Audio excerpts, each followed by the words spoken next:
dan submateri yang akan dibawakan itu mengenai bacaan umum. Sebelum itu, Dreamer, saya mau tanya dulu. Di sini ada yang sudah mengikuti tryout yang diselenggarakan oleh Mimpi Anak Timur. Adakah yang sudah mengikuti tryoutnya? Belum. Oh, ternyata belum ada. Sudah. Oke. Belum dapat jadwal, Kak. Oh, belum dapat jadwal. Oke, bagi Dreamers yang belum mengikuti tryout-nya, saat ini ada satu sesi lagi yang sedang dibuka, hasil kolaborasi dari Mimpi Anak Timur dengan teman beasiswa. Jadi Dreamers bisa memanfaatkan kesempatan yang ada ini untuk mengikuti tryout yang ada. Karena mungkin bagi Dreamers yang sebelumnya sudah pernah mengikuti tes bakat skolastik atau sudah pernah mendaftar LPDP, pasti sudah ada sedikit bayangan tentang jenis soal yang akan keluar dan bagaimana cara pengerjaan atau pola-pola soalnya seperti apa. Namun bagi Dreamers yang mungkin ini adalah pertama kalinya mereka mengikuti LPDP, pasti masih bingung. Jadi eh, silakan mendaftarkan diri pada kelas ini, mendaftarkan diri pada tryout ini sehingga Dreamers bisa mengetahui sejauh mana kemampuan dari Dreamers untuk menghadapi TBS nanti. Oke, jadi malam ini kita akan belajar mengenai pemecahan masalah seperti yang sudah saya katakan tadi, itu tentang bacaan umum. Namun sebelum itu saya mewakili tim Mimpi Anak Timur ingin mengucapkan terima kasih kepada ketiga media partner yang sudah membantu Mimpi Anak Timur untuk menyukseskan kegiatan malam ini. Ada kuliah matematika, lalu eh, ada academic center juga dan mentor sebaya. Nah, perlu diketahui bersama bahwa kuliah matematika ini adalah salah satu media sosial atau salah satu platform ya dari Kumai, salah satu platform yang bergerak dalam pembelajaran matematika inovatif yang berkomitmen untuk mendukung pelajar dan profesional dalam memahami konsep matematika secara praktis dan aplikatif. Kemudian media partner yang kedua itu adalah Academy Center. Nah, Academy Center ini sendiri mereka berfokus pada beberapa kegiatan utamanya itu adalah kelas TOEFL, kelas IELTS, dan kelas persiapan beasiswa. Kemudian media partner yang ketiga itu adalah Mentor Sebaya. Mentor Sebaya ini sendiri berfokus pada bimbingan dan arahan dalam bidang akademik, kerja, dan juga pengembangan keterampilan. Jadi, bagi Dreamers yang masih penasaran tentang ketiga media partner ini bisa langsung berkunjung ke akun Instagram mereka masing-masing. Oke, karena malam ini saya yang akan memandu acara ini dari awal sampai selesai. Untuk itu saya izin untuk memperkenalkan diri. Perkenalkan saya Karlani Nahak. Saya adalah salah satu dari tim Mimpi Anak Timur pada divisi Community Partnership. Dan malam ini juga Dreamers tidak hanya akan berkenalan dengan saya, ada salah satu tim dari Mimpi Anak Timur juga.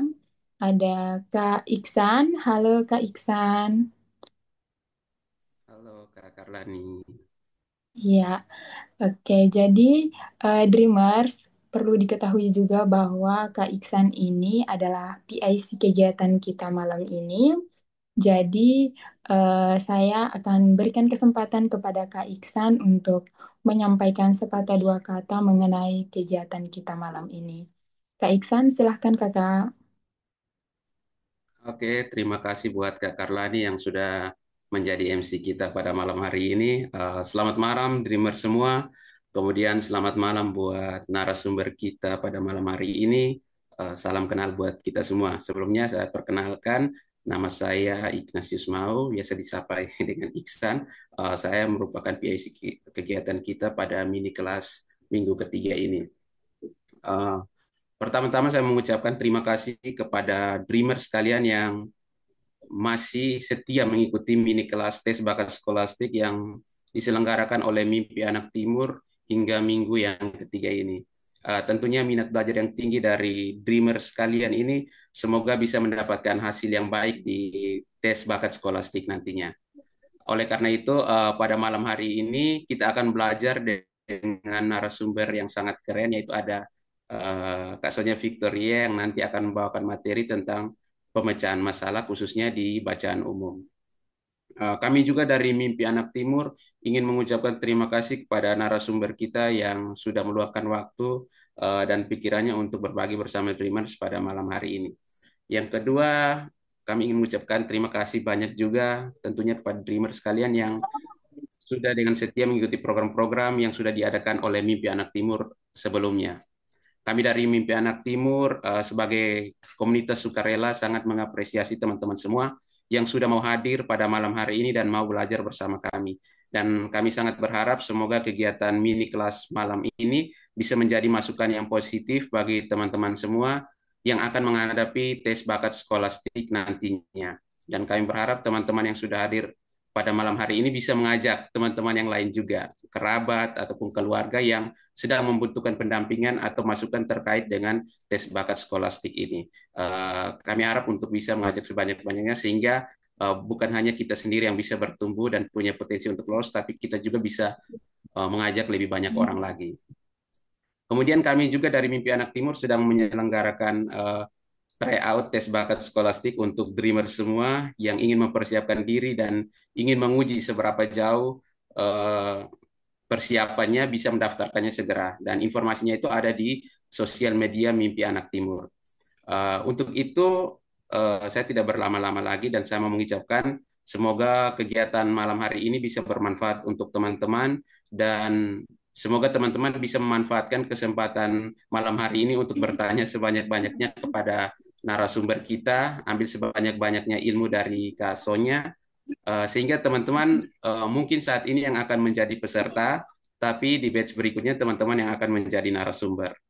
Mungkin itu saja dari saya. Akhir kata saya mau mengucapkan terima kasih kepada tim kerja dari Mimpi Anak Timur yang sudah menyelenggarakan kegiatan pada malam hari ini. Semoga kegiatan kita berjalan dengan lancar sampai dengan selesai. Sukses buat semuanya. Terima kasih dan selamat malam. Saya kembalikan ke Karlani. Oke, terima kasih Kak Iksan untuk sepatah dua katanya. Selanjutnya saya akan membacakan beberapa rules atau peraturan yang harus kita taati bersama. Yang pertama adalah peserta wajib untuk menampilkan nama sesuai dengan format.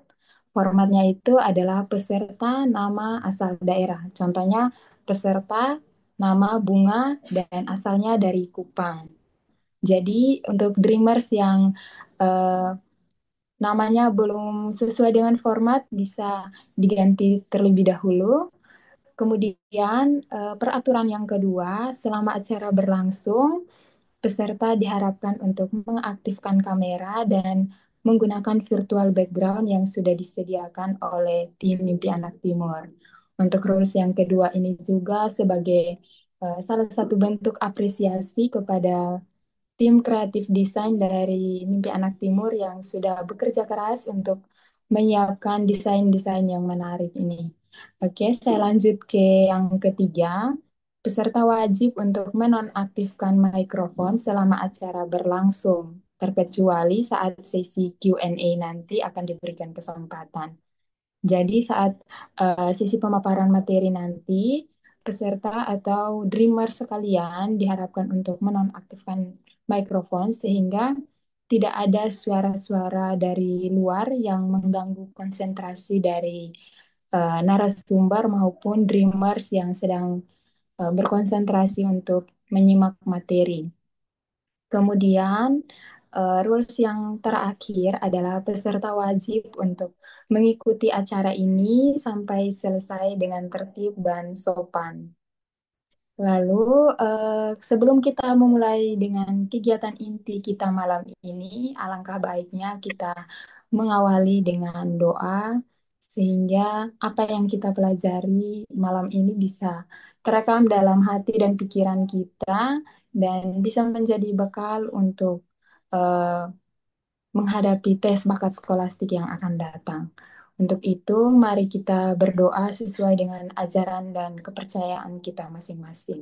Berdoa mulai.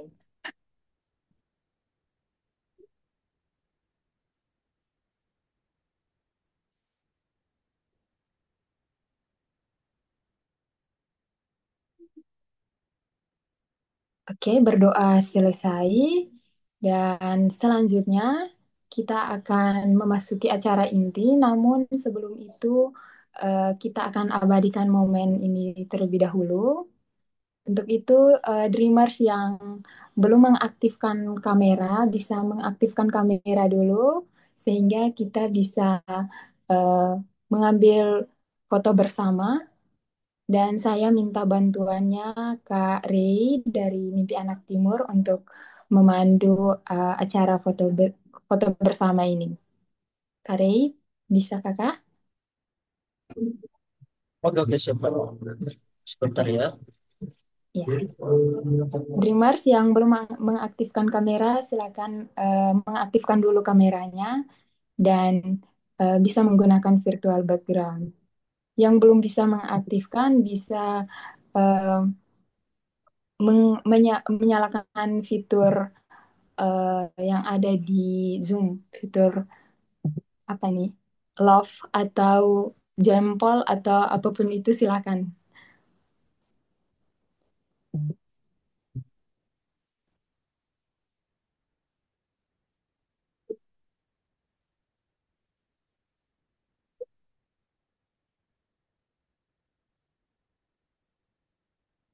Halo, Kak Rey, bisa dibantu Kak Jeff?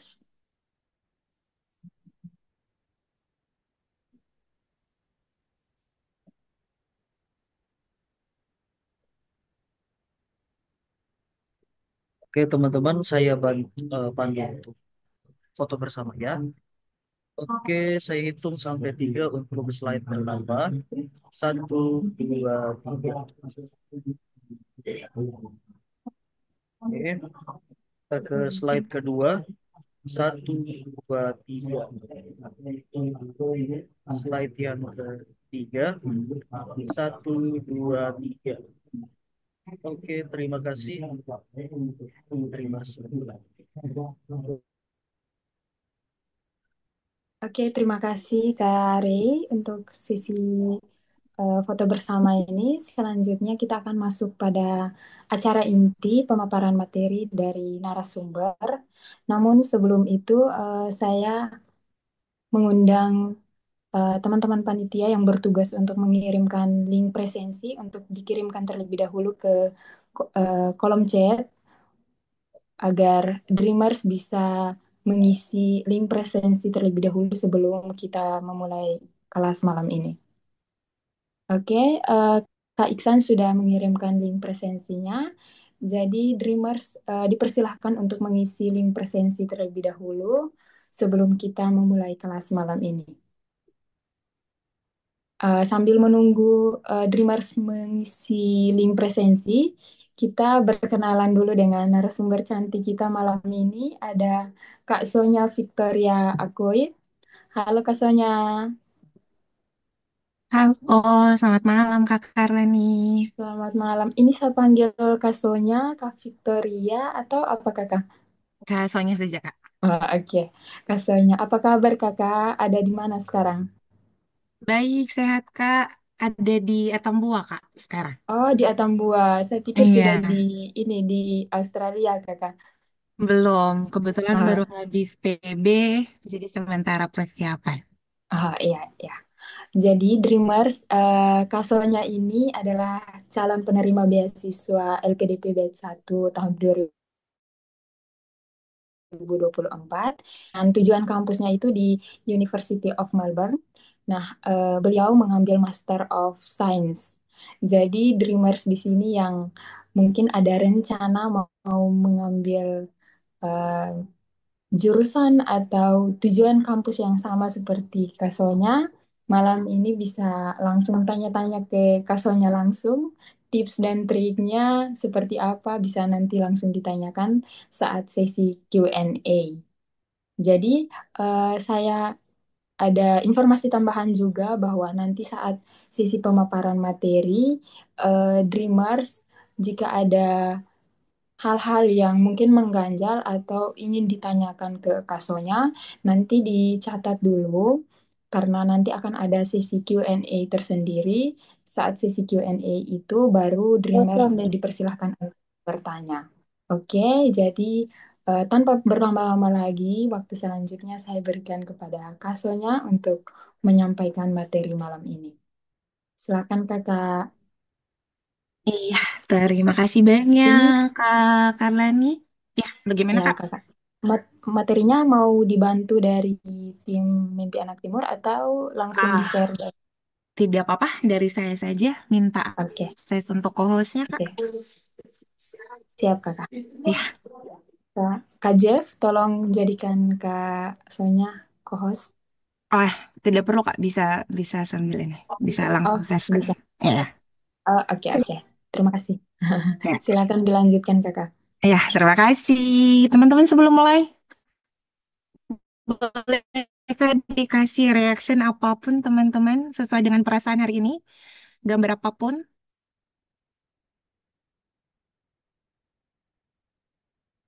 Apakah hari ini teman-teman merasa bahagia, merasa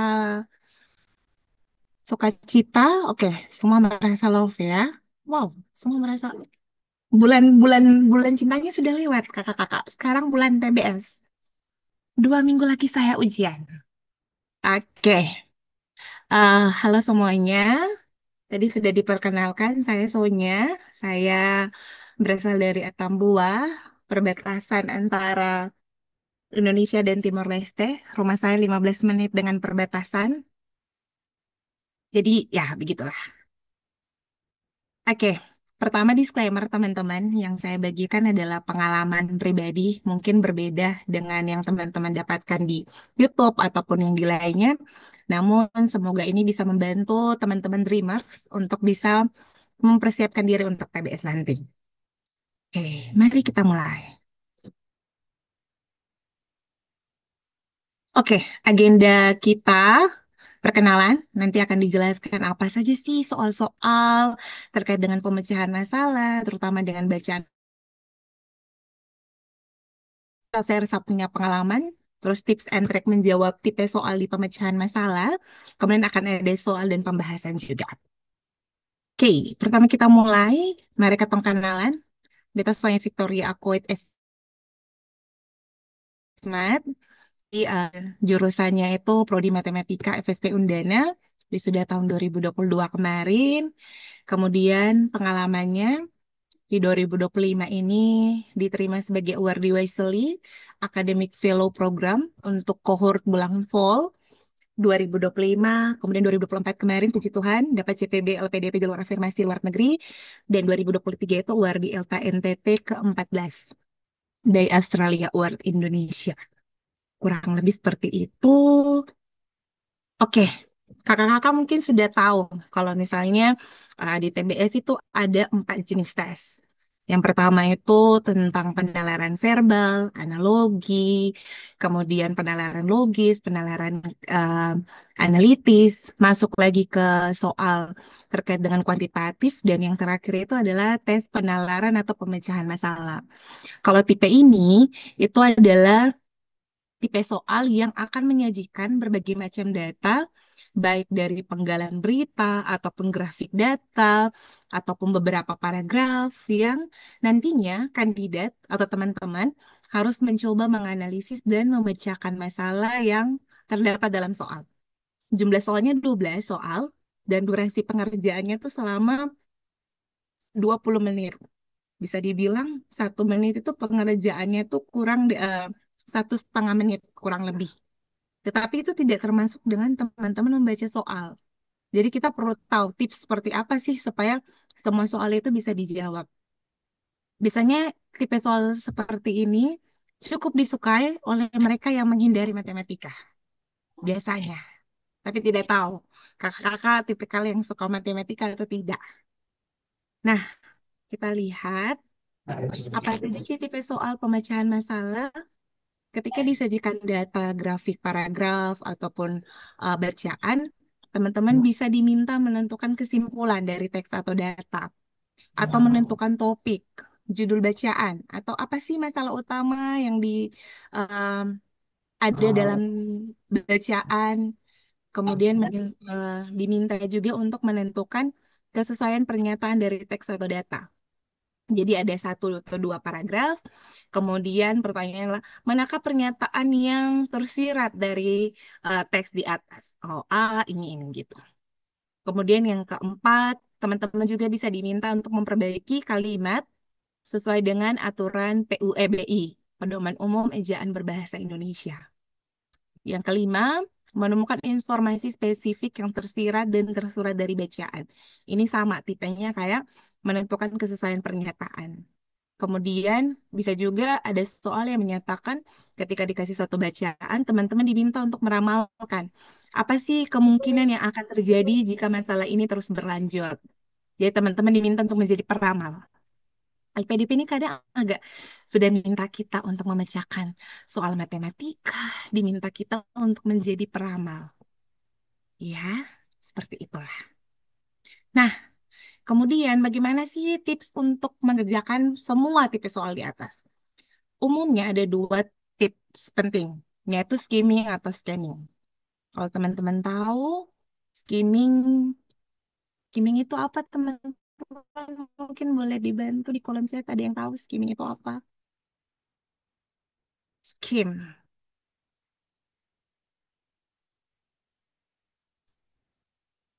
Membaca secara cepat Iya, dan betul. Iya, betul Kak Afwan. Terima kasih. Iya, jadi skimming itu membaca secara cepat. Teman-teman perlu meningkatkan kemampuan untuk membacanya secara cepat. Melihat detail informasi apa, kemudian langsung lihat bacaan, lihat soal, dan eliminasi jawaban. Kalau skimming membaca cepat, scanning adalah bukan membaca lambat ya. Bukan berarti mereka berbeda, jadi artinya berbeda. Kalau skimming membaca cepat, kalau scanning itu membaca dengan cermat untuk mendapatkan detail informasi. Gitu, betul, Kak Lilian. Membaca untuk mencari general informasi. Iya, kita lihat penjelasannya. Jadi kalau skimming itu membaca cepat. Ini cocok dikerjakan untuk apa? Tipe soal yang bertanya tentang topik bacaan, penarikan kesimpulan, dan peramalan kejadian di masa depan. Caranya, teman-teman baca judul, kalau ada judulnya, kemudian teman-teman memperhatikan ide utama, biasanya itu ada di kalimat pertama dan di kalimat terakhir pada setiap paragraf. Kemudian teman-teman mengabaikan detail informasi. Nah, itu teman-teman bisa abaikan saja. Jadi, untuk skimming, baca judul kalau ada, kalau tidak ada tidak apa-apa, langsung teman-teman lompat ke membaca kalimat pertama dan terakhir pada setiap paragraf, mengabaikan detail informasi dan perhatikan kata yang sering munculnya apa. Itu skimming atau membaca cepat. Kalau scanning itu adalah membaca dengan cermat. Nah, scanning ini cocok untuk tipe soal yang bertanya terkait dengan teman-teman diminta untuk menentukan kesesuaian pernyataan dengan teks atau menentukan informasi spesifik. Caranya adalah teman-teman baca dulu soal, identifikasi kata kunci dari soalnya itu apa. Mereka bertanya tentang orangkah, tentang tempatkah, tentang tahunkah, atau tentang apa. Kemudian melihat pada bacaan atau teks yang kira-kira menanyakan atau pada ada paragraf bagian mana sih yang bertanya terkait dengan informasi spesifik itu. Kemudian teman-teman baca beberapa kalimat, beberapa kata sebelum dan sesudah kata kunci. Setelah itu baru disesuaikan. Biasa paling susah di scanning itu adalah kata-kata yang em, kata-kata kunci seperti sebagian, seperti hanya, beberapa. Nah, itu biasa cukup tricky. Misalnya di pernyataan di teks bilangnya eh, gunung, ini contoh ya teman-teman ya. Gunung Salak adalah salah satu gunung aktif di Indonesia. Pernyataannya adalah Gunung Salak satu-satunya gunung aktif di Indonesia. Terus teman-teman, apakah pernyataannya benar atau salah? Gitu. Teman-teman jawabnya benar karena Gunung Salaknya ada, gunung aktifnya ada, Indonesianya juga ada. Tetapi yang membuat dia berbeda adalah salah satu dan satu-satunya. Tuh kita cukup tricky dengan soal-soal seperti itu. Jadi itu juga perlu diperhatikan dengan baik ya. Berikutnya, apa saja sih tantangan ketika mengerjakan soal pembenaran masalah ini? Yang pertama waktu, waktu yang terbatas. 12 soal dalam waktu 20 menit. Itu cukup eh, singkat, apalagi kalau misalnya bacaannya panjang. Kemudian yang kedua tricky, karena pilihan jawabannya bisa menjebak. A dan B itu sama mungkin, tetapi bedanya pada hal-hal tertentu. Jadi kita perlu tingkat konsentrasi supaya bisa menjawab dengan benar. Yang ketiga adalah word atau bacaannya panjang. Untuk kita yang tidak suka membaca, pasti itu cukup kesulitan. Kemudian yang keempat, itu kendala non-teknis. Rawan mengantuk, apalagi ini sudah tes ketiga, di sesi kedua siang, antara lapar, antara mau mengerjakan, semuanya bercampur jadi satu. Kemudian kendala teknis, misalnya listrik padam atau jaringan tidak stabil, keadaan laptop yang tidak baik atau misalnya terkendala, jadi teman-teman panik begitu. Akhirnya tidak bisa fokus untuk mengerjakan soal. Itu tantangannya. Nah, terus bagaimana step dan step menjawab soal? Kalau misalnya di penerapan kuantitatif pasti kita cakar ya. Tapi kalau di pemecahan masalah itu secara umum adalah teman-teman perlu memahami soal dulu. Jadi baca soal dulu, tahu oh apa yang dicari, apa yang diminta dari soal. Kemudian baru kebacaan, baru cari kira-kira ini pakai teknik scanning dan skimming tadi, cari informasi apa yang diperlukan. Nah, baca paragraf itu secara cepat dan pahami apa yang dibaca. Tapi teman-teman bisa sesuaikan dengan yang tadi, teknik scanning sama skimming itu. Kira-kira, oh ini tipe soalnya meminta saya untuk pakai teknik apa. Setelah itu, teman-teman memilih jawaban yang benar. Pemilihan jawaban yang benar, karena tadi ada banyak pilihan jawaban yang tricky, teman-teman bisa memakai metode eliminasi jawaban. Jadi ketika A ini benar atau tidak ya? Oh, dieliminasi karena salah, salahnya bagian ini. Lalu ke B gitu, lalu ke C seperti itu. Jadi itu lebih cepat dan efektif daripada teman-teman menentukan jawaban yang tepat atau jawaban yang benar duluan. Tuh.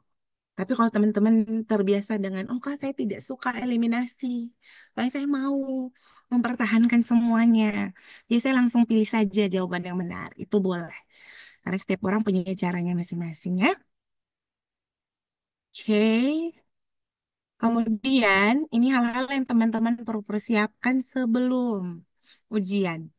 Baca panduan, panduan yang kayaknya panduannya kurang lebih sama, tetapi yang paling berbeda adalah teman-teman harus punya dua device ya sekarang untuk ujian TBS 2025 ini. Jadi satunya laptop, satunya HP atau laptop yang menyorot teman-teman dari sisi bagian kiri atau kanan.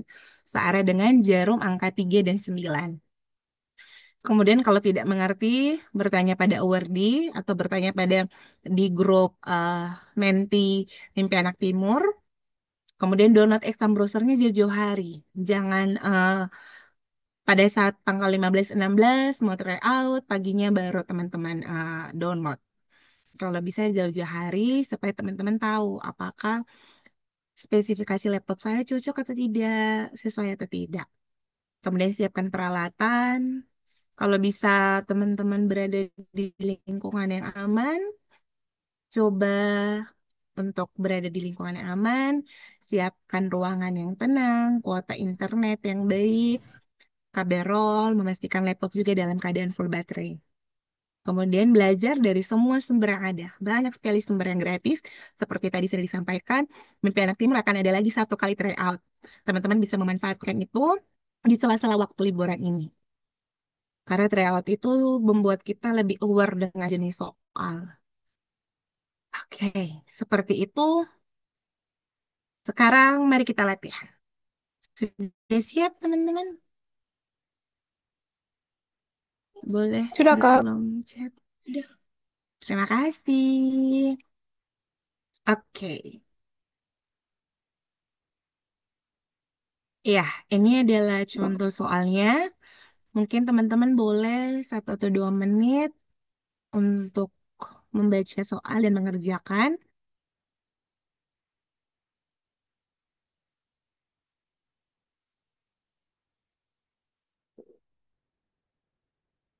Ini terkait dengan masalah.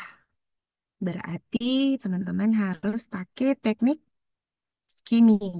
Jangan lupa.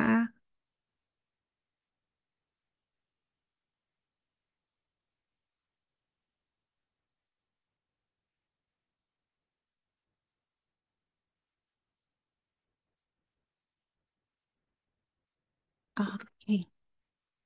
Ah, oke, teman-teman.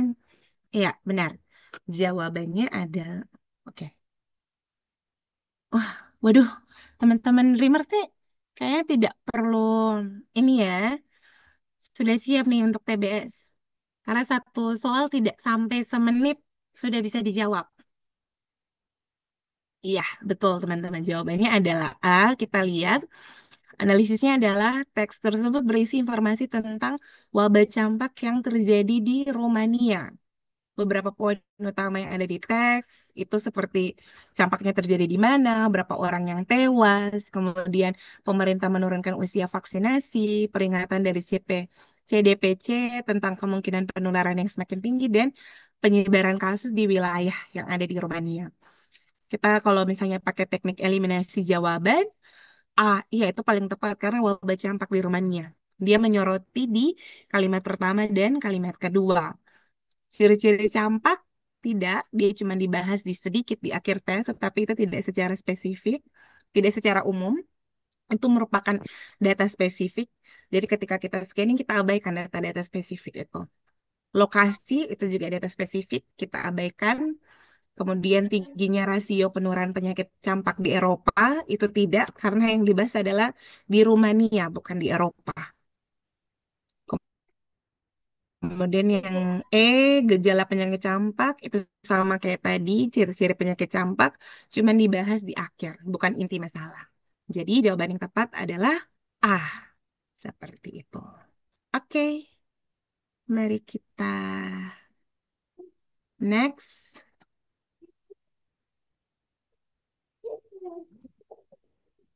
Soal yang kedua. Ini masih dari bacaan atau paragraf yang sama, tetapi pernyataan yang berbeda. Teman-teman perlu pakai skimming.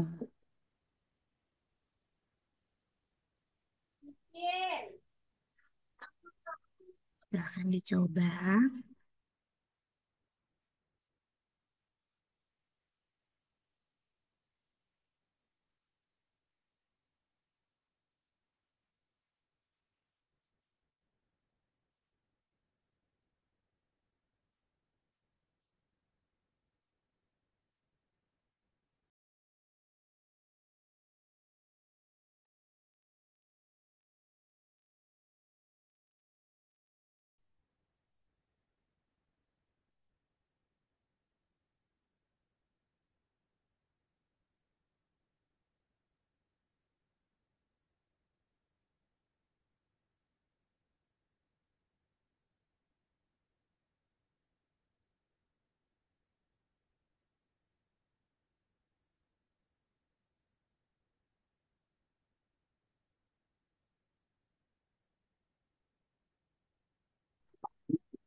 Oke, ada yang menjawab A, ada yang menjawab B.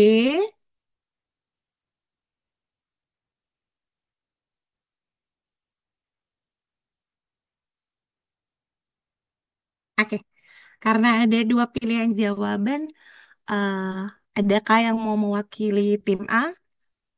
Jawabannya A karena ini, Kak. Adakah yang mau unmute?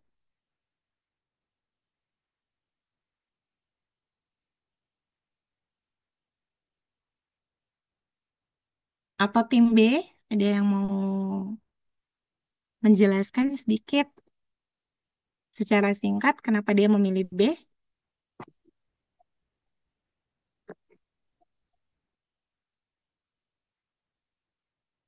Oke, kita cek opsinya teman-teman ya. Kita, oke, kita lihat. Pernyataan ini adalah pernyataan berikut yang secara tersirat memiliki kesamaan dengan isi teks tersebut adalah, kita lihat pilihan A. Penularan penyakit campak semakin tinggi di Rumania bagian barat dan timur. Kalau teman-teman dilihat lihat di teks itu dia bilang di sebentar, di bagian sini. Can I annotate? Oke. Sejauh ini, sebagian besar kasus terdeteksi merebak di kawasan barat dan barat daya. Baratnya benar, tapi bukan di timur. Secara otomatis, opsi A kita coret. Kita lihat di opsi E. Korban penyakit campak yang semakin bertambah tiap harinya membuat pemerintah Rumania menaikkan tingkat kewaspadaannya terutama pada bayi usia 9 sampai 12 bulan. Dia bilang di sini, dari yang tadinya maksimal divaksin ketika berusia 12 bulan menjadi mulai dari usia 9 bulan ke bawah. Dia tidak bilang kalau misalnya pemerintah Rumania itu menaikkan tingkat kewaspadaannya, terutama pada bayi. Meskipun dia sebut ada 9 bulan dan 12 bulan. Berarti itu bukan makna yang tersirat. Maknanya berbeda. Jadi opsi E kita coret. Kita cek ke opsi D. Merebaknya penyakit campak di Rumania diduga akibat mewabahnya campak di negara-negara tetangga seperti Hungaria dan Italia. Apakah di teks dia bilang begitu? Dia tidak sebut bahwa diduganya dari mana. Dia cuma bilang virus ini mirip dengan yang ditemukan di Hungaria atau Italia, tetapi tidak adanya alasan virus ini sampai ke Rumania karena didapat duluan dari Hungaria sama Italia. Berarti opsi D kita coret. Opsi B. Opsi B, penurunan usia pemberian vaksin campak diharapkan dapat menjadi pencegahan utama penyakit campak. Dia bilang bahwa penurunan penurunan usia vaksin yang pertamanya 12 bulan menjadi 9 bulan, yang tadi di sini usia 12 bulan menjadi 9 bulan. Itu ada. Tetapi dia tidak bilang itu menjadi pencegahan utama. Tidak ada kata-kata yang bilang dia pencegahan utama penyakit campak. Jadi opsi B itu kita tidak bisa langsung bilang tersiratnya seperti itu. Karena maknanya beda. Kalau pencegahan utama berarti yang difokuskan seperti itu. Nah, di C itu adalah jawaban yang tepat. Kenapa? Karena dia bilang virus ini mirip dengan yang ditemukan di Hungaria atau di Italia. Dia bilang seperti itu, tetapi tidak ditemukan. Tidak tahu asal-usulnya dari mana.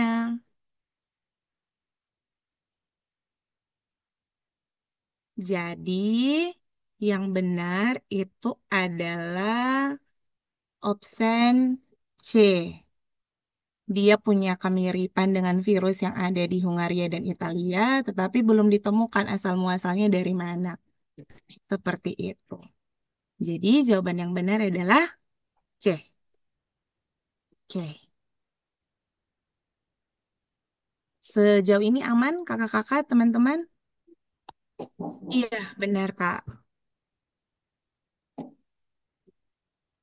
Iya, oke Izin ya. mohon maaf ini kendala jaringan jadi baru bergabung. Mohon maaf. Iya, tidak apa-apa, Kakak. Terima kasih sudah bergabung. Kita sementara ada materi, mungkin boleh disimak dulu. Kalau ada pertanyaan nanti ada sesi diskusi ya. Iya Kak. Terima kasih Terima Kak. kasih. Oke, iya, teman-teman seperti itu ya. Kita lanjut. Itu yang tadi cukup terkecoh. Sini. Kalau di B tadi teman-teman kebanyakan pilih B. Memang di B itu dia tidak secara eksplisit maupun tersirat tidak disebutkan bahwa itu menjadi langkah pencegahan utama. Sehingga pernyataan ini kurang tepat. Tetapi kalau misalnya C itu dia bilang secara tersirat sesuai dengan isi teks karena teks tersebut menyebutkan bahwa virus campak di Rumania mirip dengan yang ditemukan di Hungaria dan Italia, tetapi tidak ada keterangan terkait dengan asal-usul virus tersebut. Iya, oke. Kita coba berikutnya. Ini teks baru. Ini teman-teman diminta mengkritik pemerintah Subang. Iya, bukan pemerintahan Indonesia ya, teman-teman ya. Pemerintah Subang terkait dengan wacana yang ada. Mungkin boleh 1 atau 2 menit, silakan.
Oke, sudah ada yang jawab. Jawabannya adalah A. Apakah benar A?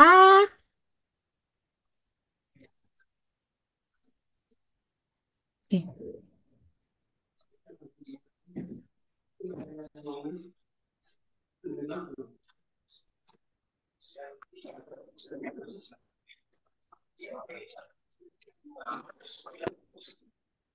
Oke, oke, ada yang jawab deh. Oke, kita lihat teman-teman ya. Oke, kita mulai dari D dulu. Kritik yang tepat bagi pemerintah Subang. Dengan adanya sosialisasi yang dilakukan oleh Dinas Sosial Subang, diharapkan kesadaran masyarakat Subang akan meningkat. Menurut teman-teman ini apa? Bahasa kritikal atau bahasa apa? Maaf, jawaban ya tadi bukan D ya. Kalau yang itu apa? Karena di sini dia bilang harapan, diharapkan berarti itu adalah harapan atau keinginan, bukan kritik. Kalau kritik itu lebih kepada eh, seharusnya pemerintah begini-begini. Jadi dia cuma ada kata sebaiknya, seharusnya, seperti itu. Kalau ada harapan, kami ingin, berarti itu adalah keinginan atau harapan. Dia bukan kritikan. Jadi dengan sendirinya, kita coret. Kita lihat yang D. Kurangnya pemerintah Subang akan kesehatan masyarakat Subang menyebabkan program penjaminan kesehatan tidak terrealisasi dengan baik. Nah, teman-teman, di situ adalah kalau kita baca sekilas, kita baca dari kita menentukan ide utamanya, di situ Dinas Sosial Kabupaten Subang itu merilis hingga 2015, benar 2015? Ya, 2015 jumlah keluarga sangat miskin atau KSM itu mencapai 125.000 kakak. Kemudian dibuatkan rekomendasi BPJS, sekitar 30% yang mendapatkan. Kemudian capaian ini dinilai masih rendah karena data rumah tangga sasaran itu cukup banyak. Nah, yang teman-teman seharusnya fokus adalah di bagian wacana ini yang menjadi masalah itu adalah kendala sosialisasi dan pengumpulan data, bukan terkait dengan kurangnya perhatiannya pemerintah. Kalau pemerintah kurang memperhatikan, berarti tidak ada tuh program KSM, tidak ada mereka memberikan bantuan subsidi BPJS, kemudian pendataan yang lain-lain. Seperti itu. Kemudian di bagian C, buruknya kesadaran masyarakat Subang akan program BPJS membuat program ini tidak berjalan dengan baik. Ini lebih kepada kritik kepada masyarakat di Kabupaten Subang, bukan pemerintah. Jadi dengan sendirinya, C itu kita eliminasi. Kemudian yang B, sebaiknya warga masyarakat lebih peka, itu juga menyoroti karena bukan ditujukan kepada pemerintah. Jadi yang benar itu adalah sebaiknya pemerintah melakukan sosialisasi pada pejabat di tingkat desa dan mendata KSM dari tingkat RT RW sehingga semuanya itu bisa mendapatkan bantuan. Seperti itu. Ini adalah penjelasannya. Sosialisasi dan pengumpulan data secara kolektif dari tingkat desa, RT, RW sangat diperlukan. Jadi itu kritik dari pemerintah.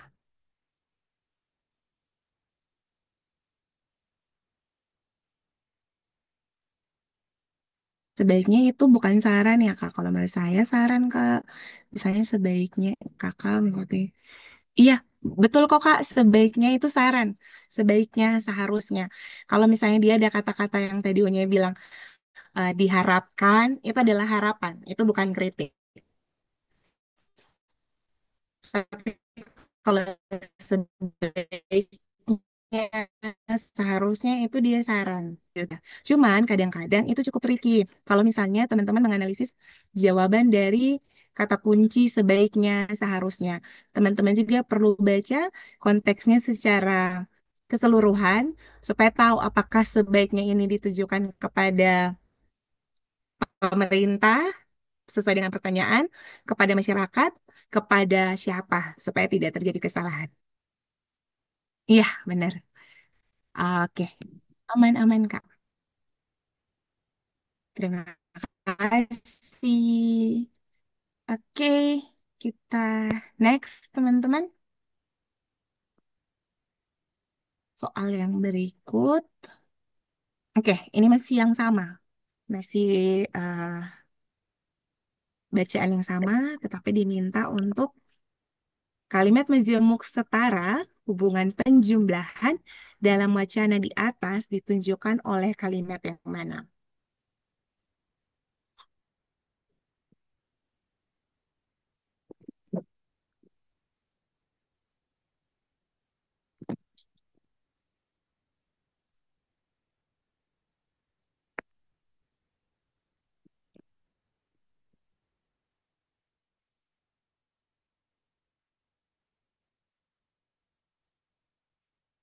Oke.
Oke, teman-teman. Iya, sepertinya jawabannya beragam antara ada yang memilih B, C, D, dan E. Mohon maaf, pendukung A tidak ada. Kenapa teman-teman tidak memilih A? Kalimat majemuk setara penjumlahan dalam wacana di atas ditunjukkan oleh kalimat A. Upaya ini memiliki peran yang penting supaya hak-hak seluruh KSM dalam mendapatkan BPJS, PBI bisa segera diselesaikan. Nah, itu tidak ada ciri kalimat majemuk setara ya. Oke, sebenarnya untuk ini teman-teman perlu tahu dulu kalimat majemuk setara itu apa. Jadi kalimat majemuk setara adalah kalimat yang terdiri dari dua atau lebih klausa atau induk kalimat yang memiliki kedudukan yang sejajar. Kalau dia sejajar, berarti dia sama.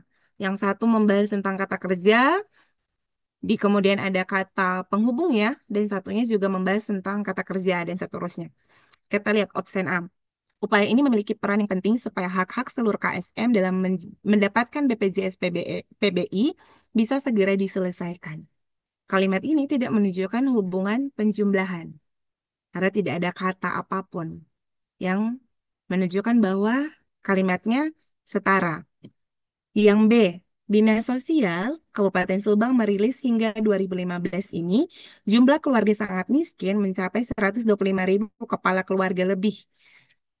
Itu juga tidak ada kata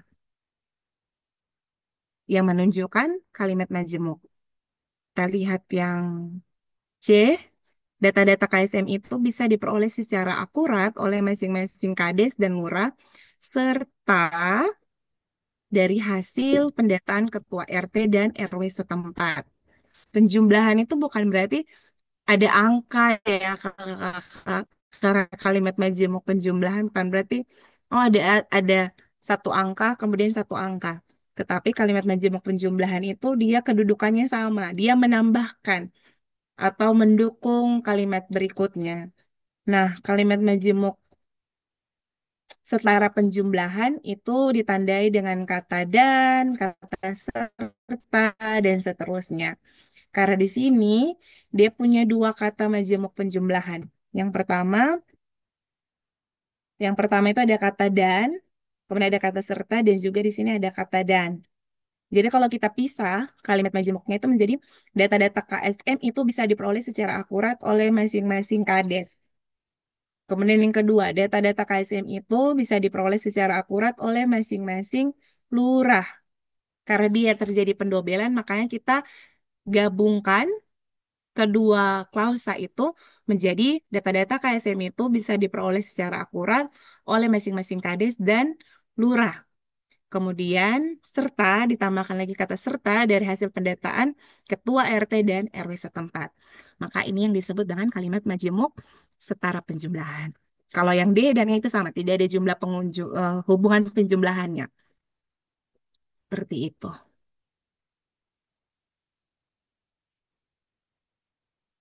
Seperti itu ya. Oke. Terima kasih. Kita lanjut. Bentar, kayaknya ada banyak pertanyaan. Kita lihat. Iya, betul. Kalau ada penghubung, kemudian karena dia penjumlahan seperti tadi, dia tuh harus mendukung klausa sebelumnya. Makanya ditambahkan dengan kata dan, kata serta, dan seterusnya. Teman-teman nanti bisa search kalimat majemuk itu apa saja. Ya, kurang lebih seperti itu, betul Kak Setiar. Oke, kita lanjut. Masih soal yang sama, teman-teman diminta untuk eh, menentukan informasi yang sesuai dengan wacana. Kecuali apa informasinya? Berarti yang tidak termasuk informasi yang ada di wacana.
Oke, dibaca baik-baik teman-teman.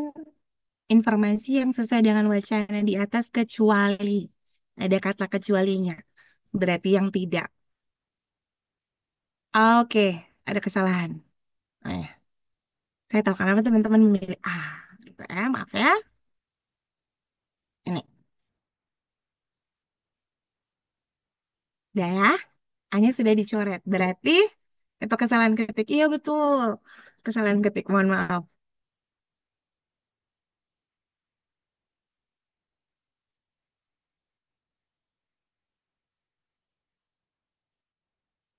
Oke, kita lihat, kita cek teman-teman. Kita cek sama-sama. Kita pakai eliminasi. Jadi teman-teman perlu cek setiap absen supaya cepat. KSM dikantongi oleh Dinas Sosial Subang mencapai 125.000. Oh, ini betul, tetapi kesalahannya ada pada titiknya. Titiknya yang salah. Berarti yang A itu, maaf, mohon maaf ada kesalahan penulisan. Berarti dia sesuai dengan teks atau wacana. Maka pilihan atau opsi A itu kita coret. Karena dia sesuai dengan wacana. Yang dia minta adalah kecuali. A itu kita coret. Kemudian yang B, para camat di sekitar Subang dan di luar Subang diminta untuk mendata warga miskin yang ada di lingkungannya untuk diberikan ke Dinas Sosial Subang. Apakah itu betul? Tidak ya teman-teman. Yang diminta untuk mendata itu adalah diperoleh secara akurat oleh masing-masing kades, lurah, serta hasil pendataan ketua RT dan RW setempat. Setempat ini ditujukan kepada teman-teman yang ada di Kabupaten Subang, bukan yang di luar Subang. Iya, betul. Jadi jawaban yang tepatnya adalah B. Seperti itu. Sampai sini aman, teman-teman? Ini detail penjelasannya. Kalau yang A itu benar. Oke, terima kasih. Yang A itu benar sesuai dengan teks. Yang C itu juga benar sesuai dengan teks bahwa menerima bantuan iuran sekitar 37.500. Yang D itu juga sesuai karena pola pikir KSM itu masih cenderung tentatif dan insidentil. Kemudian yang E itu juga sesuai. Perlu dinilai, perlu mengadakan sosialisasi besar-besaran. Yang tidak sesuai itu adalah B. Karena bukan camat di sekitar Subang dan di luar Subang, cukup di daerah Subang saja. Oke, kita ke next soal. Oke, sini ada contoh soal, ada beberapa kalimat. Teman-teman diminta untuk menentukan gagasan utama. Berarti teman-teman memakai apa? Skimming atau skimming, teman-teman? Skimming ya. Silakan dicoba dulu.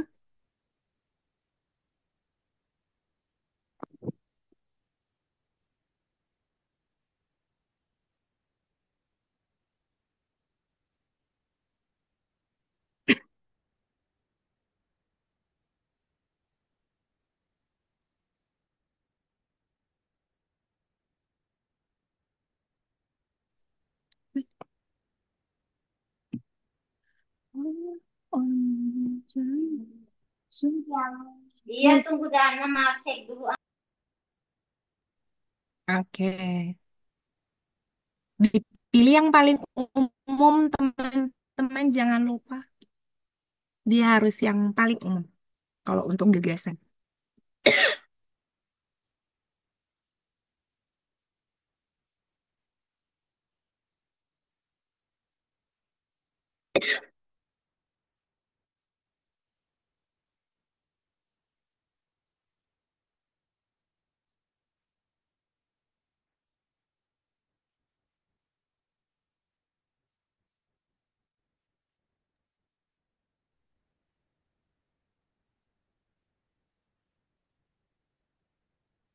Oke.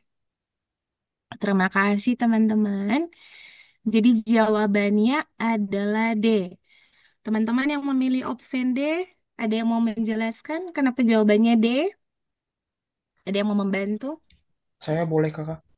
Boleh, silakan Kak. Kamu deh, silakan Kak. Oke, tapi mohon maaf kameranya dimatikan soalnya lagi di luar. Aman-aman, is oke Kak. Oke, Silakan. jadi di sini kan diminta untuk gagasan utama yang benar dan tepat sesuai dengan isi wacana di atas.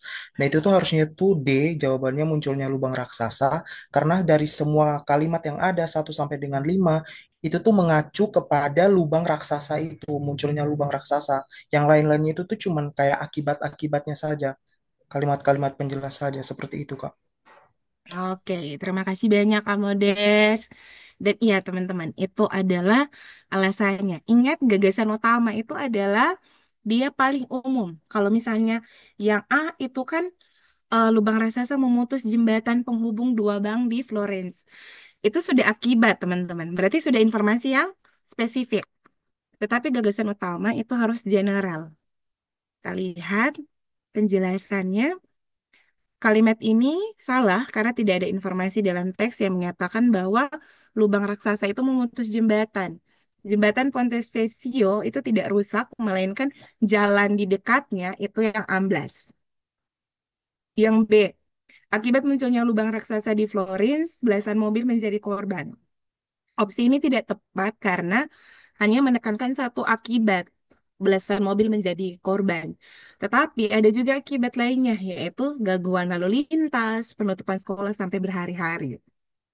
Yang C, jembatan Ponte Vecchio itu merupakan jembatan yang bersejarah di Florence. Opsi ini kurang tepat karena meskipun dia ada, tetapi dia bukan gagasan umum. Dia bukan gagasan utama. Dia hanya informasi tambahan atau data pendukung. Kemudian yang D, munculnya lubang raksasa itu tepat karena di semua bagian itu dia menjelaskan tentang lubang raksasa, kemudian dia mulai kepada akibatnya, pemerintah melakukan apa, dan seterusnya. Karena adanya lubang raksasa itu. Kemudian jembatan Ponte Vecchio itu tidak karena bukan tentang jembatan, tapi tentang lubang raksasa itu sendiri. Seperti itu teman-teman, sampai sini aman? Iya benar, penggagas utama pada wacana. Oke, kita lanjut teman-teman. Ini satu atau dua soal terakhir. Oke, di sini ada nomor teman-teman, ada nomor 1, 2, 3, 4, dan 5. Kalimat yang tidak padu dalam wacana tersebut ditandai oleh nomor berapa? Menurut teman-teman,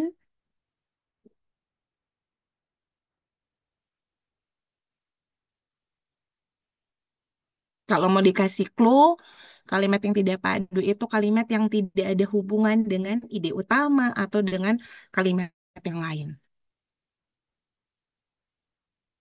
D. Oke, terima kasih. Yang lain?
Oke, teman-teman.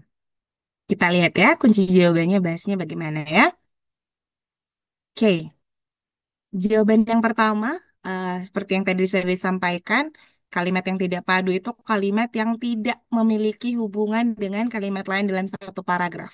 Artinya kalimat itu cuma ditambahkan saja begitu, tetapi dia tidak ada hubungan. Kalimat yang pertama, sebuah lubang raksasa menelan belasan mobil di tepian Sungai Arno, Italia. Insiden ini mengejutkan warga di Florence, Italia. Kejadian itu disebabkan karena kerusakan sistem air di bawah tanah. Akhirnya jalan di dekat jembatan Pontes amblas dan menelan mobil yang berada di atasnya. Nah, ini masih relevan karena informasi utamanya tentang munculnya lubang raksasa dan akibatnya apa.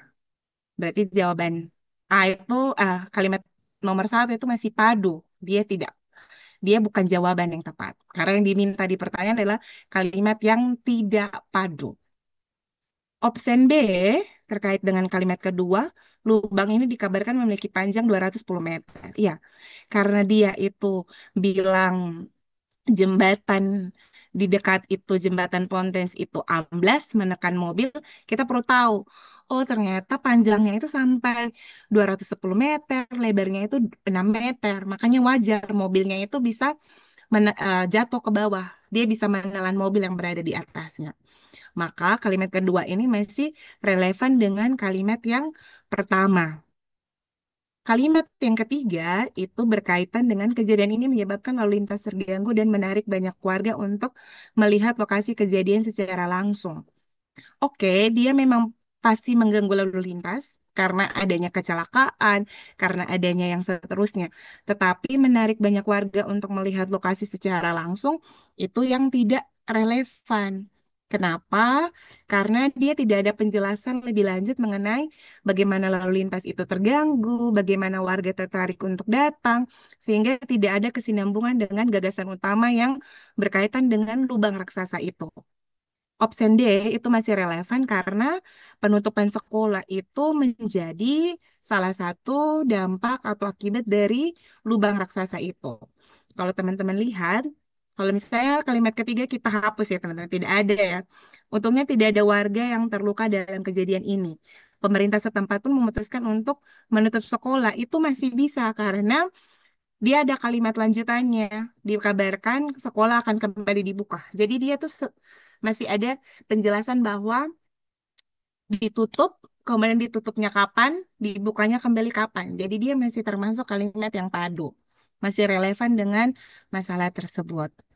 Kemudian kalimat yang E itu juga masih relevan karena dampak potensial dari struktur jembatan. Karena dia menjelaskan tentang lubang raksasa, dia juga menyerang daerah atau jalan di sekitar jembatan tersebut, maka kalimat kelima itu masih mendukung dengan ide gagasan itu.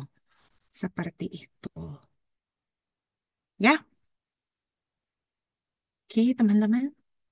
Sepertinya ini soal terakhir. Boleh dijawab. Kalau tadi tentang kalimat tidak padu, ini tentang penulisan kata yang benar. Penulisan awalan di dan ke.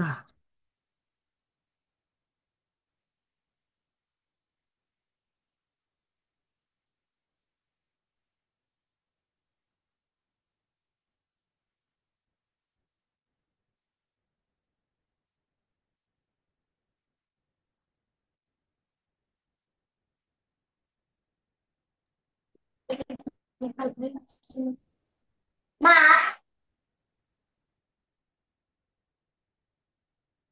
Oke, ada yang jawab B, ada yang jawab D, ada yang jawab E. Oke. Apa? Boleh dilihat baik-baik, teman-teman.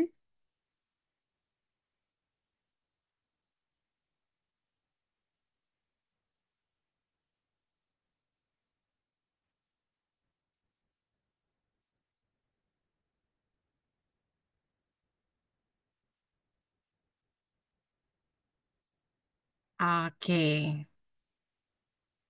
Iya. Jadi, penulisan awalan yang tepat itu ditulis di penulisan awalan di. Bukan hanya dia, teman-teman, tapi juga ini bisa berlaku pada penulisan awalan ke. Ditulis terpisah apabila dia menunjukkan tempat atau posisi. Misalnya, di bawah, di atas, di Atambua, di Kupang, di Jakarta, itu dia harus ditulis terpisah di spasi nama tempat atau di spasi nama posisi. Ditulis serangkai atau digabung karena merupakan kata kerja pasif atau imbuhandi dan kata dasar. Misalnya dievakuasi, evakuasinya adalah kata dasar, kemudian dia karena sudah terjadi, makanya menjadi kata kerja pasif, makanya dievakuasi. Dia ditulisnya serangkai. Sehingga penulisan yang, maaf, penulisan yang benarnya adalah D. Kalau kita cek dari sini, kita eliminasi, teman-teman bisa lihat kalau misalnya di bawah ini sudah salah, karena dia harus, karena menunjukkan posisi dia harus dipisah. Di sini di bawahnya benar, di atasnya benar, tetapi di evakuasinya salah. Karena di evakuasi itu harus ditulis serangkai atau disambung. Yang C di bawahnya salah. Yang E di bawahnya benar, di atasnya benar, di evakuasinya benar, tetapi penulisan dinonaktifkan. Kalau dinonaktifkan itu kan kata kerjanya aktif, kemudian dia mendapatkan negasi non artinya tidak, kemudian imbuhan di dan kan. Kalau misalnya dia seperti ini, penulisannya itu digabung semua. Jadi tidak ada strap untuk akhirannya. Seperti itu. Maka jawaban yang tepat untuk semua ini adalah option D. Seperti itu. Oke, teman-teman. Sampai sini aman, teman-teman?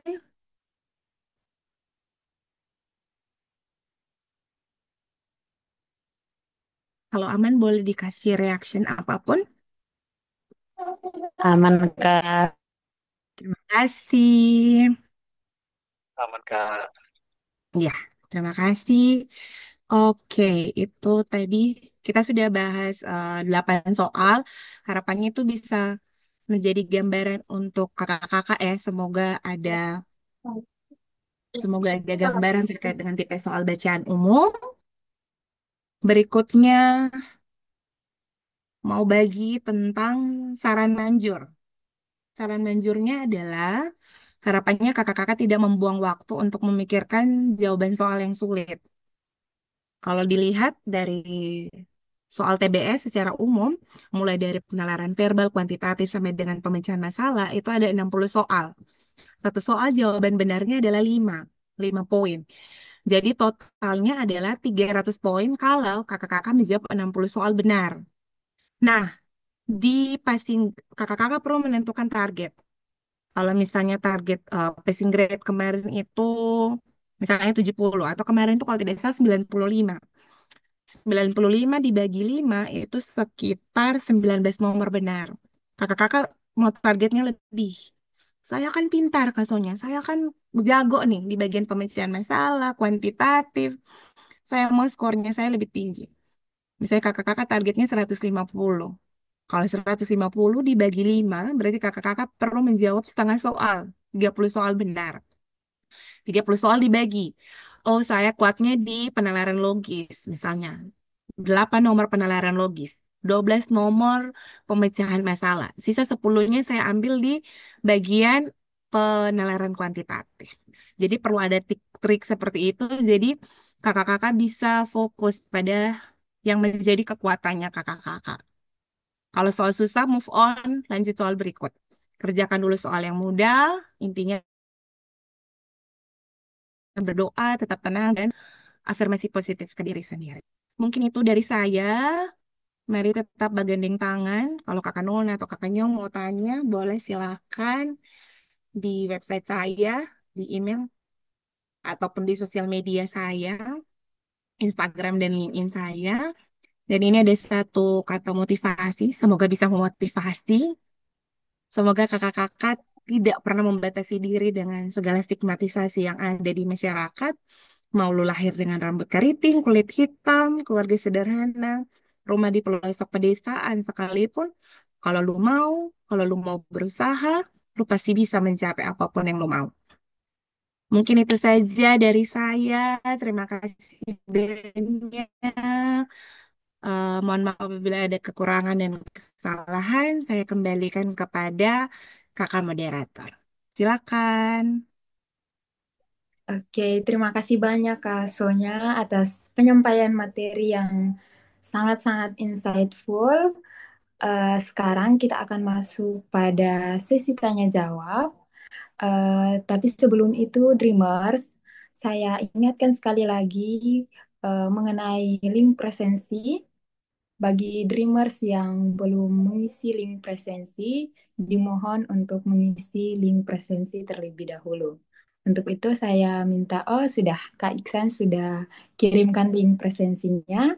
Jadi bagi Dreamers yang belum mengisi link presensi, dimohon untuk mengisi link presensi terlebih dahulu.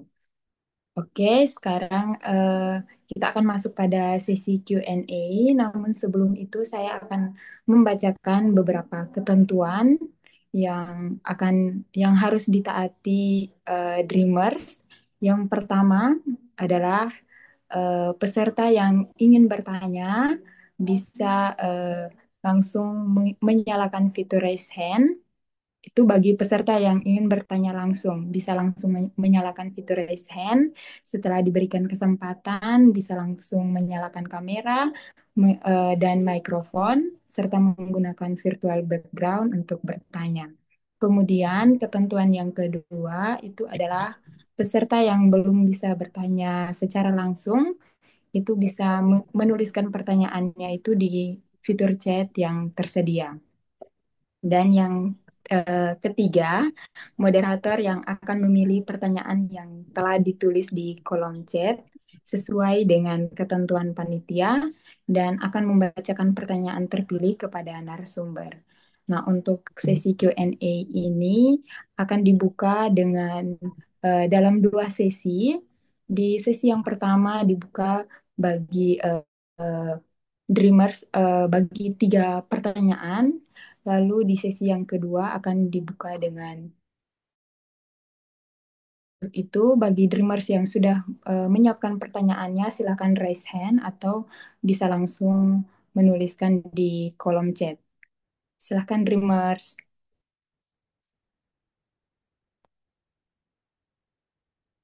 Oke, ada Kak Ronald Ronald Aikoli. Silakan Kakak bisa langsung menyalakan kamera dan mikrofon untuk bertanya kepada Kak Sonya.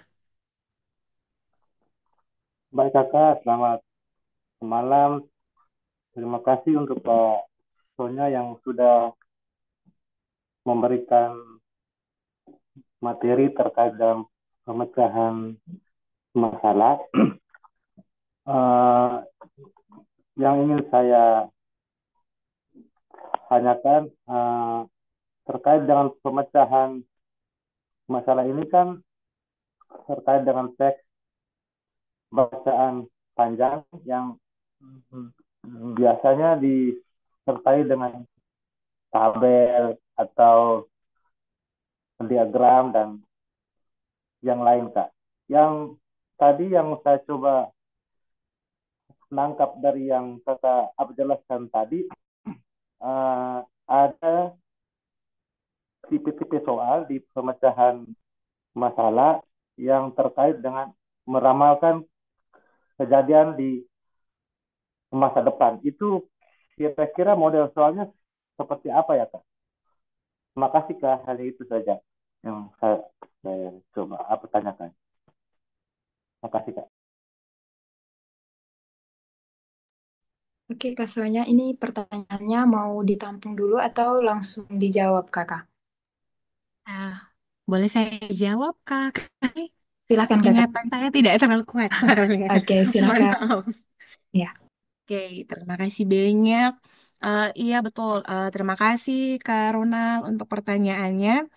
Jadi seperti yang tadi seperti yang kakak-kakak tahu, malam ini kita cuma di bagian bacaan ya Kak Ronald. Jadi kebanyakan soalnya itu akan tentang bacaan, kemudian pertanyaan. Nah pertanyaannya itu ada yang tadi saya bilang ada 6 jenis tadi ya. 6 jenis pertanyaan. Nah, ada satu pertanyaan yang ada satu tipe soal yang bertanya tentang peramalan ya. Meramalkan kejadian yang mungkin terjadi atau merumuskan upaya solutif berdasarkan data yang ada di paragraf. Memang saya tidak cantumkan di sini, tapi kalau misalnya dilihat dari contoh soal, itu misalnya seperti ini. Kalau kita lihat di contoh soal yang kedua, itu adalah terkait dengan tadi ya, dinas sosial di Kabupaten Subang tadi, itu misalnya contoh soalnya terkait dengan jika pemerintah di kota, jika pemerintah Subang tidak melakukan upaya secara kolektif, maka apa yang akan terjadi? Nah, itu kan kakak-kakak itu seperti diminta untuk meramalkan ya. Apa yang akan terjadi kalau misalnya ini tidak di eh, terkait dengan sosialisasi itu tidak dilakukan. Nah, itu apa yang terjadi? Itu kurang lebih seperti itu pertanyaannya. Jadi nanti sama pertanyaannya tentang meramalkan apa yang akan terjadi di masa depan atau seperti apa. Tapi umumnya itu dia kalau tentang peramalan itu biasanya lebih di bagian data yang pakai grafik ataupun yang pakai tabel.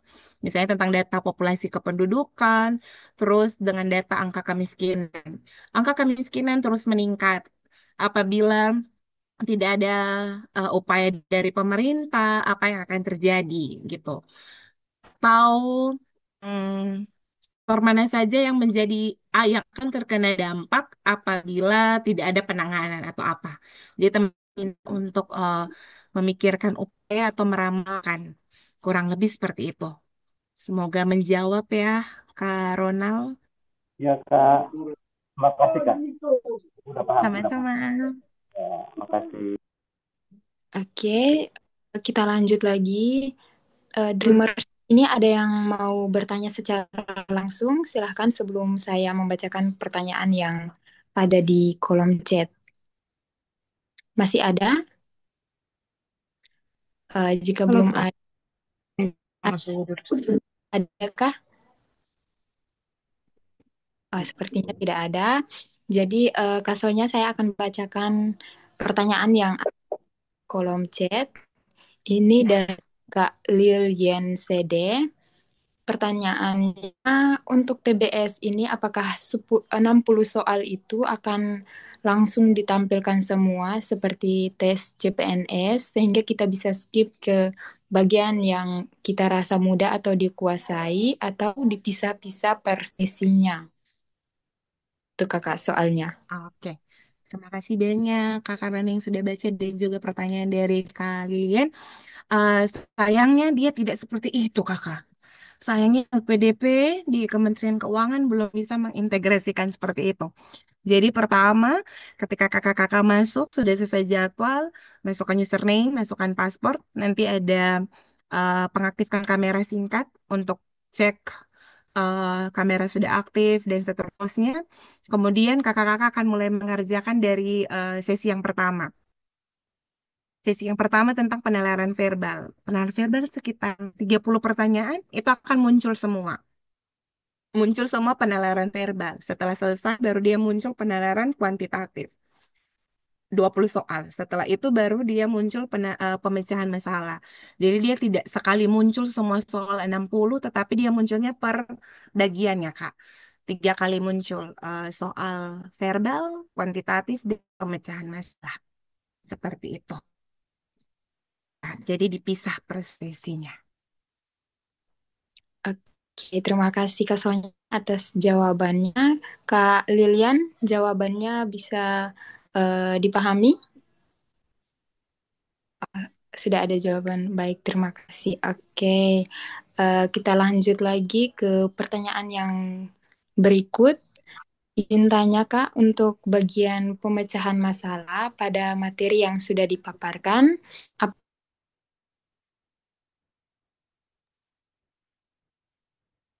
apakah masih Ya. ada materi lain yang berkaitan? Pertanyaannya dari Kak Diana. Silakan. Oke, terima kasih Kak Karlani. Thank you Kak Diana. Untuk pemecahan masalah itu masih ada tipe lainnya lagi Kak. Nanti akan dibahas besok ya kalau tidak salah sama eh, kakak siapa ya? Kakak siapa ya? Ada materi tentang, jadi kalau bacaan yang hari ini tentang bacaan umum kakak-kakak. yang teksnya panjang. Tetapi besok dan lusa itu kakak-kakak akan diberikan materi tentang pemecahan masalah yang ada grafiknya, yang ada tabelnya, yang ada diagramnya. Jadi kakak-kakak diminta untuk menarikan kesimpulan atau meramalkan sesuatu dari grafik atau tabel. Jadi masih ada tipe materi itu lagi. Supaya tidak ketinggalan, kakak-kakak pastikan untuk mengikuti 2 sesi berikutnya terkait dengan pemecahan masalah ya. Seperti itu. Oke, terima kasih Kak Sonya. Bagaimana jawabannya Kak Diana? Oke, Kak. Makasih. Oke, Sama-sama. saya lanjut lagi di pertanyaan berikutnya dari Kak Sutiarno. Pertanyaannya, Kak izin tanya, saya masih ada masalah ketika mau menjawab soal tadi karena kalau belum yakin baca ulang-ulang berkali-kali teksnya sehingga tidak menghemat waktu. Gimana Kak tips yang agar membaca efektif dan nggak ragu lagi ketika menjawab soal? Oke, thank you Kak. Iya, halo Kak Setiarno, terima kasih. Itu wajar Kak, itu adalah hal yang pasti dialami semua orang. Karena mungkin kalau misalnya sekarang mungkin tidak ada tendensi ujian, jadi kakak-kakak menjawab saja. Tetapi ketika kakak-kakak berhadapan dengan ujian di real life, itu pasti ada tendensi untuk, saya mau jawab benar, tapi bagaimana? Apakah jawaban saya sudah benar atau belum gitu. Nah, caranya adalah, yang paling pertama adalah kakak-kakak tadi yang Onya bilang, kalau soalnya susah, move on. Harus selama ujian TBS ini kakak-kakak harus menerapkan hukum move on. Tidak bisa langsung move on ke soal yang berikut. Cari soal yang lebih mudah. Cari soal yang kakak-kakak yakin bisa jawab dengan benar. Yang kedua, kalau misalnya kakak-kakak mau merasa kesulitan dengan 2 tes sebelumnya dan mau meraih nilai tinggi di bagian bacaan atau penalaran masalah ini, coba melatih baca scanning dan melatih baca skimming. Seperti yang tadi bilang, setiap soal itu punya trik yang berbeda. Soal terkait dengan topik itu kakak-kakak cukup melakukan skimming, membaca cepat. Baca kalimat pertama, baca kalimat pertama, baca kalimat terakhir, baca singkat terkait dengan paragraf secara umum, langsung ke soalnya apa. Ini Onya coba kasih contoh ya. Sabar ya. Kemudian setelah mendapat jawabannya, kakak-kakak jangan langsung pilih A. Tapi kakak misalnya pilihannya adalah A. Kakak-kakak perlu eliminasi. Kenapa B itu salah? Jadi kita tidak perlu memakan waktu ulang-ulang atau berlama-lama untuk kenapa ya A ini benar? Kenapa sih saya pilih A gitu? Misalnya, contoh soal pertama tadi ya, terkait dengan masalah utama. Ini kalau misalnya masalah utama, topik, kakak-kakak pakai cara scanning. Maaf, skimming. Membaca cepat. Di kalimat pertama dia bilang campak mewabah di Rumania. Dapat informasi. Kejadiannya adalah apa? Campak. Campaknya di mana? Campaknya di Rumania. Kemudian, di bagian terakhir dia bilang, gejalanya disertai demam tinggi, batuk, peradangan pada selaput mata, dan itu oke. Itu diabaikan. Kenapa diabaikan? Karena itu sudah spesifik. Itu sudah menyangkut bukan lagi masalah utama. Karena masalahnya bukan di gejalanya. Tetapi masalahnya adalah di campaknya yang sudah mewabah di Romania. Lihat opsi. Wabah campak di Romania ada. Oke, langsung pilih A. Setelah pilih A, ah, pasti kakak-kakak mungkin bertanya, betul tidak ya dia jawaban A? Eliminasi jawaban. Caranya apa? Sudah A, kita cek yang B. B itu benar atau tidak? Ciri-ciri penyakit. Tapi ini dia tanya masalah utama. Dia tidak bahas penyakit dari awal sampai akhir. Dia membahas tentang campak itu di mana, sudah berdampak pada berapa banyak orang, vaksinnya diberikan bagaimana. Nah, ciri-ciri itu cuma adanya di bagian akhir, gejala itu saja. Maka dia itu adalah informasi spesifik atau data pendukung. Dia bukan gagasan utama, jadi dicoret. C. Lokasi terjangkitnya wabah campak di Rumania. Itu juga bukan masalah utama karena dia menanyakan spesifik. Tingkat rasionya juga spesifik. Gejala penyakit campaknya itu bisa gagasan utama, tapi kita cek apakah keseluruhannya menjawab tentang gejala. Ternyata tidak, cuma di bagian akhir. Jadi seperti itu, kurang lebihnya. Supaya bisa ini. Sekalian, Kak, karena ini minta maaf karena ini pertanyaan lanjutan dari apakah orang yang sama? Oh, beda. Oh, sudah. Mungkin itu Kak Sutiarno semoga menjawab. Terima Oke, kasih, Kak. Sama-sama. berarti pertanyaannya sudah terjawab ya, Kak. Saya lanjut lagi di pertanyaan berikut. Tapi sebelum itu saya mau menyampaikan juga tadi saya buka sesi tanya jawabnya itu dalam dua sesi. Di sesi pertama dibuka dengan 3 pertanyaan dan sekarang kita sudah masuk di sudah 4 pertanyaan yang diselesaikan. Sekarang masuk pada pertanyaan yang kelima. Kasonya saya izin mau tanya, kalau semisalkan setelah ini, karena hanya dibuka di sesi yang kedua itu hanya dibuka 2 pertanyaan saja, lalu jika masih ada pertanyaan, apakah bisa dijawab, dilanjutkan, Kakak? Boleh, Kak. Boleh, Oke, boleh. Tidak apa-apa baik. dijawab semua saja. Aman. Oke, baik. Terima kasih. Saya lanjut. Pertanyaan yang berikut dari Kak Luis Suruan. Pertanyaannya Kakak, subtes ini scoring scoring mungkin skor kah yang dimaksud scoring nilai per subnya bagaimana Kakak? Itu pertanyaannya Kak. Silakan. Oh, oke, terima kasih banyak Kak Luis. Eh, Setahu saya tidak ada scoring, tidak ada nilai skor per sub ya Kak ya. Tetapi dia secara umum. Puji Tuhannya, em, puji Tuhannya TBS atau SBS seperti itu ya. Jadi dia tidak ada, kalau jawab salah ada minus atau yang lainnya. Jadi untuk keseluruhan 3 jenis subtes itu, jawaban benar diberi nilai 5, jawaban salah diberi nilai 0. Jadi tidak dihitung minus. Jadi skornya sama, mau verbal, kuantitatif maupun pemecahan masalah. Mungkin itu. Oke, terima kasih Kak Sonya. Kakak Luis, bagaimana jawabannya? Halo? Oh, oke. Sama-sama. Oke. Saya lanjut lagi. Masih ada 2 pertanyaan. Ini mungkin 2 pertanyaan ini sebagai pertanyaan terakhir. Selanjutnya, bagi dreamers yang masih ingin bertanya, bisa langsung berkunjung ke akun Instagramnya Kasonya untuk menanyakan hal-hal yang berkaitan dengan tes bakat skolastik. Oke, saya lanjut bacakan soal dari pertanyaan dari Kak Sugianto YMC. Pertanyaannya, Kak minta tips membaca cepat, Kak. Apakah ada metode atau cara khusus untuk bisa membaca cepat? Terima kasih. Oke, terima kasih banyak untuk pertanyaannya Kak Sugianto. Juga Kak Karlin tadi sudah membantu membacakan eh, tips membaca cepat ya Kak ya. Mungkin eh, saya mungkin karena suka membaca ya Kak ya. Jadi kalau bacaan itu cukup menantang. Kalau misalnya ketemu bacaan, baca itu kita cukup menantang.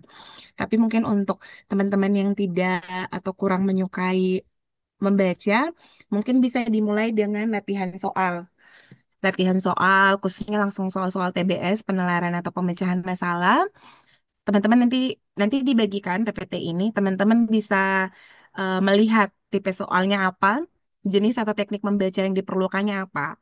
Jadi, ketika misalnya teman-teman membaca, izin share screen lagi. Oke, where is my... Sebentar ya. Jadi kalau teman-teman itu membaca cepat, teman tidak perlu membaca keseluruhan teks. Teman-teman, kalau ini tadi sudah di-share ya, cara efektifnya apa? Misalnya skimming, itu cocok untuk tipe soal yang menentukan topik masalah, gagasan utama, eh, penarikan kesimpulan, dan meramalkan kejadian di masa depan. Nah, cara bacanya, teman-teman baca judul. Misalnya judulnya tentang demo masyarakat NTT terhadap RUU TNI. Karena dia punya judul seperti itu, berarti secara otomatis isi bacanya adalah bagaimana masyarakat di NTT demonstrasi terkait dengan RUU TNI. Seperti itu. Berarti tidak ada tentang pembahasan tentang RUU RUU perampasan hak aset dan seterusnya. Tidak ada. Kemudian perhatikan kalimat pertama dan terakhir pada setiap paragraf. Fokus pada kalimat pertama dan terakhir itu biasanya dia mencantumkan ide atau gagasan. Ketika sudah ada ide atau gagasan itu, teman-teman mengabaikan angka, contoh, dan seterusnya. Jadi cuman fokus pada, oh secara umum dia bahasnya tentang apa. Lihat juga kalimat yang sering munculnya itu apa. Mungkin itu teknik membaca cepat. Jadi intinya adalah ada angka atau yang lainnya itu di skip. Kita cuman mau cari tentang kalimat pertama dan terakhir bahas tentang apa, kalimat atau kata yang sering muncul itu tentang apa. Mungkin seperti itu. Perbanyak atau bisa juga dengan baca bacaan-bacaan kayak kakak mungkin suka baca novel. Atau paling gampang kita kan pakai sosial media ya kakak-kakak. Jadi ketika baca sosial media ada caption itu mungkin bisa dilihat oh caption ini bahasnya tentang apa? Ada kegiatan apa, ada acara apa, atau event apa, begitu. Kemudian dari caption itu kakak-kakak apakah bisa menjawab 5W tambah 1H atau tidak? Misalnya what, apa? Oh ini membahas tentang tadi, demo. Demonya terjadi kapan? Oh di sini. Siapa yang demo? Masyarakat. Bagaimana mereka demo? Begitu. Jadi dengan ketika membaca kita menanyakan kembali itu membantu kita untuk fokus pada informasi yang spesifik, informasi yang diminta sesuai dengan soal. Mungkin seperti itu. Semoga bisa menjawab Kak Sugianto. Oke, terima kasih Kak Sonya. Saya lanjut lagi di pertanyaan berikut dari Kak Twi.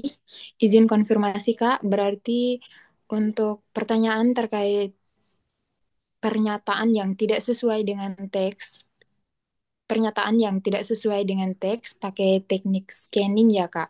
Makasih jawabannya, tapi belum Iya, dijawab. Silakan Kakak. iya. Terima kasih banyak. Maaf tadi yang bertanya Kak Twi ya. Iya betul Kak Twi. Jadi kalau scanning itu adalah membaca dengan cermat atau membaca untuk menemukan informasi detail, informasi spesifik. Karena dia itu eh, informasinya detail dan spesifik, maka kita menggunakan teknik atau metode itu untuk menentukan kesesuaian pernyataan dengan teks, menentukan informasi yang spesifik. Nah, di sini kakak-kakak tidak bisa pakai teknik skimming yang tadi. Baca kalimat pertama dan terakhir sudah. Ketika kakak-kakak tidak bisa mengabaikan detail informasi. Kita lihat contoh soal yang tadi ya.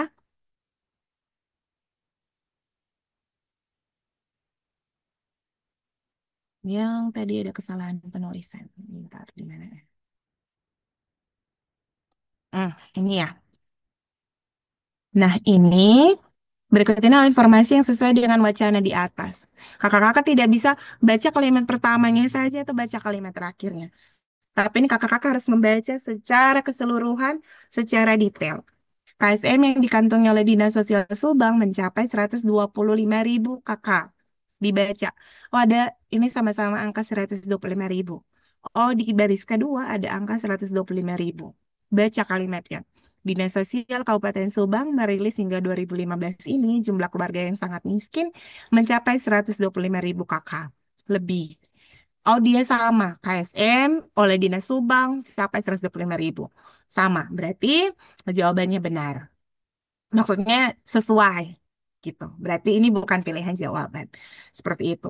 Kalau yang informasi kesesuaian pernyataan perlu dijawab dengan teknik scanning. Kurang lebih seperti itu ya. Oke, terima kasih Kak Sonya untuk jawabannya. Eh,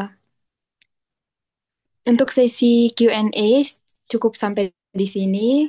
Kalau masih ada pertanyaan, bisa langsung kunjungi akun Instagramnya Kak Sonya, atau kalau Kak Sonya izinkan, nanti kami bagikan nomor kontaknya Kak Sonya di grup untuk Dreamers yang mungkin masih ada pertanyaan, bisa langsung bertanya ke Kak Sonya. Terima kasih banyak untuk sesi tanya jawab yang sangat interaktif ini. Sekarang kita akan berlanjut ke sesi penyerahan sertifikat sebagai bentuk apresiasi kepada Kak Sonya yang sudah mau membersamai Mimpi Anak Timur untuk berbagi ilmu dan pengalaman berharga kepada dreamer sekalian.